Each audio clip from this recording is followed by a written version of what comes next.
I'm Isis Romero, and this is the news in San Antonio. San Antonio police are investigating a road rage shooting on the city's northwest side. A man told police he was driving when a tan or gold Chevy sedan cut him off and brake checked him.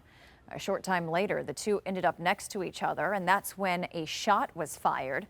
The man was hit in his thigh area. Police say the driver who shot him, took off. A 61-year-old woman was robbed at gunpoint in her own car, and police are still looking for the man behind the crime. Earl Stoudemire has a story.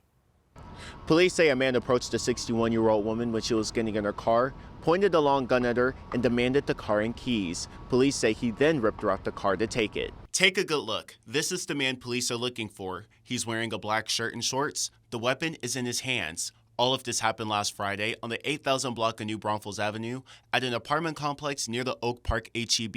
After pulling the woman out, police say the man couldn't start the car. He then pointed the gun at her again and demanded cash. The woman ran away, and neighbors called police. Crime Stoppers is offering a reward of up to $5,000 for any information leading to an arrest. You can give them a call at 210-224-STOP. At the Public Safety Headquarters, Earl Stoudemire, KENS 5. Investigators in Live Oak say they uncovered thousands of disturbing images and videos of child pornography on a man's cell phone. Now 21-year-old Enrique Martinez IV is behind bars. Meredith Haas has a story. Taking pictures under a woman's skirt at a Target in Live Oak. That's what witnesses told an officer when he showed up to that location. And that's what prompted investigators to get that guy's phone and look into it. Surveillance footage and a license plate led investigators to 21-year-old Enrique Martinez after the incident in March. Martinez's phone was later seized in July. Investigators say a forensic review revealed thousands of videos and images of children under the age of 10. According to an arrest affidavit, footage of women in public restrooms taken without their knowledge was also uncovered, along with sexually explicit material involving infants. Investigators also say they found that he deleted explicit messages and files. Martinez is now facing a charge of possession of child pornography. Martinez could face up to 20 years in prison. This is an ongoing investigation. We'll have updates on KENS5.com when they come in. Meredith Haas, KENS 5. After a 13-day manhunt, a man wanted for murder in Karnes County is finally behind bars. Simone Simpson has the details on how the suspect was tracked down. Severino Valdonado's story starts here at the 800 block of Leckie Street in Runge, where the Karnes County Sheriff's Office says he murdered a 23-year-old woman he was dating. It was on September 18th around 11 p.m. when investigators were called to a shooting in this neighborhood, where EMS tried to save 23-year-old Michelle Jansen, who later died. Meanwhile, Severino Valdonado, the man accused in her murder, was missing. They went to the residence where his relatives lived there in Runge. Also, there was some people that he was had children with, and they went and searched those houses too and did not find anything. Karnes County Sheriff Stephen Bailey says a woman gave Valdonado a ride, but then he walked for 2 days. It's then that the sheriff says he stole a truck and took off to Bastrop County. He took a kayak and a life vest and floated down the river to escape, to get away from the stolen truck. Deputies say he was given a ride by a Good Samaritan in Smithville to a homeless shelter in southeast Austin. We were in contact with the U.S. Marshals and everybody in between, all the agencies. That's kind of where the trail started to run a little cold.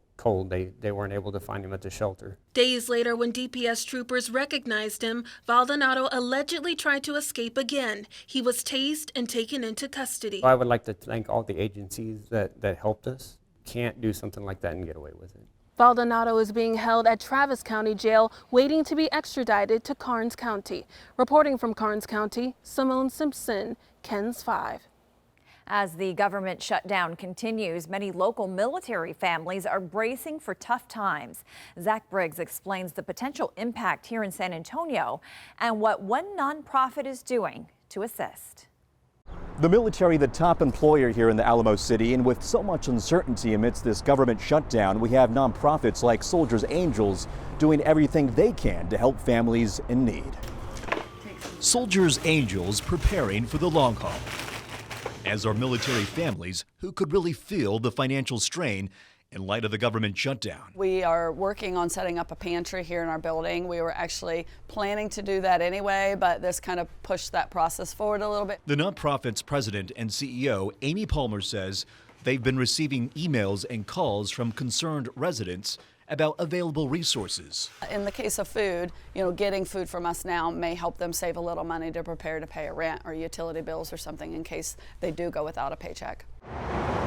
About 8,500 military, government civilians, and contractors are employed here at Brooke Army Medical Center. And because of the vital nature of their work, BAMC officials anticipate a majority of personnel will be working through the shutdown. Joint Base San Antonio Public Affairs tells us that employees will be paid retroactively for unpaid hours worked once a continuing resolution or appropriations bill is signed. Within these government shutdown fights, there's always people who are caught in the middle. UTSA political science professor John Taylor recalls the 35-day government shutdown of 2018. It hurt people financially. I mean, you're talking about people who are now missing mortgages, missing payments for cars. Taylor worries the current standstill could last several weeks.